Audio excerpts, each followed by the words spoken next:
दोस्तों स्वागत है तमारू આજના વિડિયોમાં આપણે વાત કરવાની છે કે ગુજરાત રાજ્યની અંદર એસઆઈઆર મતદાર યાદી સુધારણા કાર્યક્રમ પૂર્ણ થઈ ગયો છે। એસઆઈઆર મતદાર યાદી સુધારણા કાર્યક્રમ પછી 62.59 લાખ મતદારોમાંથી 14.52 લાખ મતદારો ઘટી ગયા છે। 48 લાખ મતદારોએ અહીંયા ઇનોમિનેશન ફોર્મ એટલે કે ગણતરી ફોર્મ ભર્યા છે।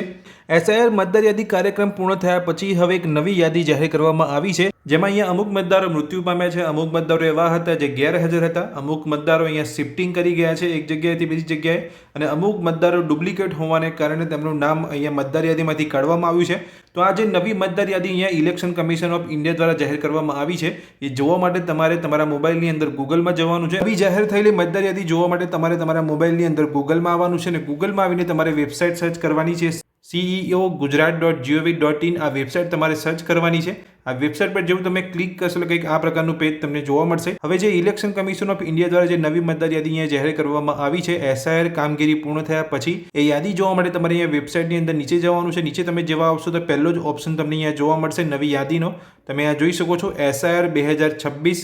જોઈ શકો છો લિસ્ટ ઓફ એબસેન્ટ, શિફ્ટેડ અને ડિલેટેડ ઇલેક્ટરલ, એટલે જે લોકો અહીંયા એબસેન્ટ હતા અને જે લોકો અહીંયા શિફ્ટેડ કરી ગયા એટલે કે જે લોકો શિફ્ટિંગ કરી ગયા હતા એક જગ્યાએથી બીજી જગ્યાએ, અને જે લોકોના નામ અહીંયા યાદીમાંથી કાઢવામાં આવ્યા છે તે લોકોની યાદી અહીંયા વેબસાઇટ પર મૂકવામાં આવી છે। તો અહીંયા એબસેન્ટ, શિફ્ટેડ અને ડિલેટેડ ઇલેક્ટરની યાદી જોવા માટે તમારે આ ઓપ્શન પર ક્લિક કરવાનું છે। જેવું તમે તે ઓપ્શન પર ક્લિક કરશો એટલે આપણે જે 33 જિલ્લાઓ છે ગુજરાત રાજ્યની અંદર એની યાદી તમને અહીંયા જોવા મળશે। એટલે તમે જે પણ જિલ્લાથી હોય એ જિલ્લો તમારે અહીંયા પસંદ કરવાનો છે।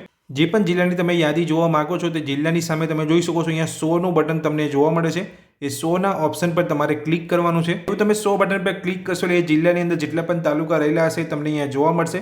તમે જે પણ તાલુકાથી છો એ તાલુકો તમારે અહીંયા પસંદ કરવાનો છે નીચે। જેવું તમે તાલુકાના ઓપ્શન પર ક્લિક કરશો એટલે કંઈક આ પ્રકારની નોટિફિકેશન તમને જોવા મળશે।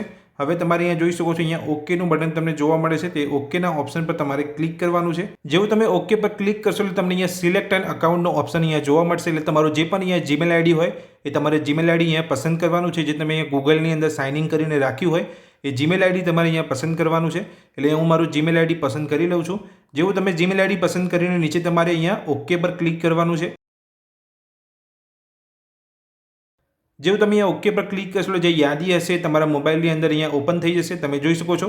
હવે તમારા તાલુકાની અંદર જે પણ અહીંયા બીએલઓએ મીટિંગ કરીને જે ફોટોગ્રાફ લીધા હશે એ ફોટોગ્રાફની તમને અહીંયા અલગ ફાઇલ જોવા મળશે, અને જે એસઆઈઆર કામગીરી પૂર્ણ થયા પછી જે બીએલઓ દ્વારા અહીંયા યાદી બનાવવામાં આવી હશે યાદીનું ફોલ્ડર તમને અહીંયા અલગ જોવા મળશે। તમે જોઈ શકો છો તમને એએસડી વોટર લિસ્ટ તમને લખેલું અહીંયા જોવા મળે છે, એ એક યાદી છે। અને નીચે તમે જોઈ શકો છો જે બીએલઓ દ્વારા અહીંયા મીટિંગ કરીને જે ફોટોગ્રાફ લેવામાં આવ્યા હશે તેનું એક અલગ ફોલ્ડર છે। હવે જો તમે અહીંયા યાદી જોવા માંગો છો તો જે અહીંયા ઉપરનું જે ફોલ્ડર છે એ તમારે ઓપન કરવાનું છે। ગામની અંદર જે પણ લોકો અહીંયા સ્થળાંતર કરી ગયા છે, જે લોકો અહીંયા મૃત્યુ પામેલા છે, જ્યારે અહીંયા બીએલઓ દ્વારા ઇનોમિનેશન ફોર્મ ભરવામાં આવી રહ્યા હતા અને જે લોકો અહીંયા ગેરહાજર હતા તે લોકોના નામ પણ અહીંયા જોવા મળશે। એટલે તમારું નામ આ યાદીની અંદર છે કે નહીં તમે કઈ રીતે જોઈ શકો છો, તો આ ફોલ્ડર પર તમારે ક્લિક કરવાનું છે। જેવું તમે ફોલ્ડર પર ક્લિક કરશો એટલે ગામ વાઇઝ તમને અહીંયા યાદી અહીંયા જોવા મળશે, તમે જોઈ શકો છો ગામ વાઇઝ અહીંયા યાદી આપેલી છે। અહીંયા ગામનું નામ તમને લખેલું જોવા મળે છે, એટલે તમે જે પણ ગામથી હોય એ ગામની યાદી તમે અહીંયા જોઈ શકો છો। તમે અહીંયા જે પણ ગામના હોય એ ગામની યાદી તમે અહીંયા ઓપન કરીને જોઈ શકો છો કે તેની અંદર તમારું નામ છે કે નહીં। જો યાદીની અંદર તમારા નામની આગળ અહીંયા એબસેન્ટ લખેલું છે તો તમારું અહીંયા એસઆઈઆર ફોર્મ ભરવાનું બાકી રહી ગયું છે। હવે તમે જે પણ ગામથી હોય એ ગામ પર તમારે અહીંયા ક્લિક કરવાનું છે, એટલે કે પીડીએફ તમારા અહીંયા મોબાઈલની અંદર ઓપન થઈ જશે। તમે જોઈ શકો છો જે અહીંયા યાદી બીએલઓ દ્વારા અપલોડ કરવામાં આવી હશે યાદી તમને જોવા મળશે તમારા ગામની। હવે તમારા ગામની અંદર તમારું નામ તમે ચેક કરવા માંગતા હોય તો તમારી યાદીની અંદર જોઈ શકો છો, અને યાદી જોતી વખતે જો તમારા નામની આગળ અહીંયા ડેથ લખેલું જોવા મળે છે એટલે કે આ વ્યક્તિ મૃત્યુ પામેલા છે અને ખરેખરમાં એ વ્યક્તિ જો જીવે છે તો એ વ્યક્તિનું જે અહીંયા નામ અહીંયા ચડાવવામાં આવ્યું છે જે યાદીની અંદર એ બીએલઓ દ્વારા ભૂલ કરવામાં આવી છે, તો એ માટે તમારે અહીંયા બીએલઓનો કોન્ટેક્ટ કરવાનો રહેશે। અને યાદીની અંદર જો તમારા નામની આગળ અહીંયા પરમનન્ટલી શિફ્ટેડ લખેલું છે તો તમે જે જગ્યાએ અત્યારે નથી રહેતા એ જગ્યાએથી તમે જો શિફ્ટ કરી ગયા છો તો બની શકે કે તમારા નામની આગળ અહીંયા પરમનન્ટલી શિફ્ટેડ લખેલું હોય। જો તમારું નામ તમને તમારી ગામની યાદીની અંદર એબસેન્ટ લખેલું જોવા મળે રીજનની અંદર તો તમારું અહીંયા એસઆઈઆર ફોર્મ ભરવાનું બાકી રહી ગયું છે, તો એ માટે તમારે તમારા બીએલઓનો કોન્ટેક્ટ કરવાનો રહેશે। તો આ વિડીયોમાં મેં તમને માહિતી આપી કે જે ગુજરાત રાજ્યની અંદર જે એસઆઈઆર મતદાર યાદી સુધારણા કાર્યક્રમ પૂર્ણ થયા પછી ઇલેક્શન કમિશન ઓફ ઇન્ડિયા દ્વારા એક નવી યાદી જાહેર કરવામાં આવી છે, જેની અંદર જે લોકો અહીંયા શિફ્ટ કરી ગયા છે, જે લોકો મૃત્યુ પામ્યા છે, જે લોકો અહીંયા એબસેન્ટ હતા તે લોકોની નામની એક યાદી અહીંયા જાહેર કરવામાં આવી છે।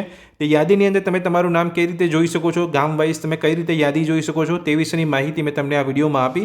આ માહિતી તમને ગમી હોય તો વિડીયોને લાઇક કરજો, ચેનલ પર પહેલી વાર આવ્યા હોય આ જ રીતની માહિતી મેળવવા માંગતા હોય તો ચેનલને સબસ્ક્રાઇબ કરી રાખજો। Thank you.